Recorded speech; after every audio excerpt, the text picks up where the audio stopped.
আসসালামু আলাইকুম। আশা করি আপনারা সবাই ভালো আছেন, সুস্থ আছেন। অনেক দিন হয়ে গেল ঘুরতে যাওয়া হয় না। আজকে হঠাৎ করে ভাবলাম একটু ঘুরে বেড়াই। অনেক দিন পর আজকে আমি আর আমার এক বন্ধু সহ একসাথে ঘুরতে যাচ্ছি। তাই ভাবলাম এই ছোট্ট ভ্রমণটা আপনাদের মাঝে শেয়ার করি। আমার বাড়ি উত্তরবঙ্গে একেবারে শেষ প্রান্তে। আমাদের গ্রাম ভারতের কাঁটাতারের বেড়ার একদম কাছেই। এই দিকটা হয়তো অনেকেই কখনো দেখেনি। আজকে আপনাদের দেখাবো আমাদের এই এলাকার কাঁটাতারের বেড়া কেমন, চারপাশে পরিবেশে আর গ্রামের স্বাভাবিক সৌন্দর্য। বন্ধুর সাথে ঘুরতে যাওয়ার মজাই আলাদা। দুজন মিলে গল্প করতে করতে প্রকৃতির মাঝখান দিয়ে হাঁটতে বেশ ভালোই লাগছে। অনেকদিন পর এভাবে খোলা বাতাসে ঘুরতে পেরে মনটা সত্যিই অনেক ভালো হয়ে গেছে। আসসালামু আলাইকুম। আশা করি আপনারা সবাই ভালো আছেন। আলহামদুলিল্লাহ, আপনাদের দোয়ায় আমিও অনেক ভালো আছি। আমি আজকে আপনাদের মাঝে একটা ভিডিও শেয়ার করব। সেই ভিডিওটা একদমই সবাই জানেন আসলে কি ভিডিও, প্রথমে দেখেই বুঝতে পারছেন আসলে কি ভিডিও হতে যাচ্ছে এইটা।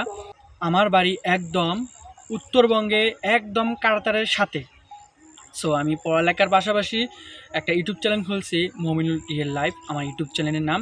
বাড়ির কাজের চাপে আমি এইদিকে বেড়াইতে আসতে পারি না, সেই কারণে আজকে ঘুরতে আসলাম। আপনারা সবাই জানেন আসলে কাঁটাতারের বেড়া কীরকম। সো আমাদের এইদিকে কাঁটাতারের বেড়া কীরকম আজকে আমি আপনাদেরকে দেখাবো। আপনারা দেখতে পাচ্ছেন আমাদের এলাকার কাঁটাতারের বেড়া। গ্রামের এই শান্ত পরিবেশটা মন ছুঁয়ে যায়। ভিডিওটা যদি ভালো লাগে তাহলে অবশ্যই লাইক দিবেন, আর নতুন হলে চ্যানেলটা সাবস্ক্রাইব করবেন।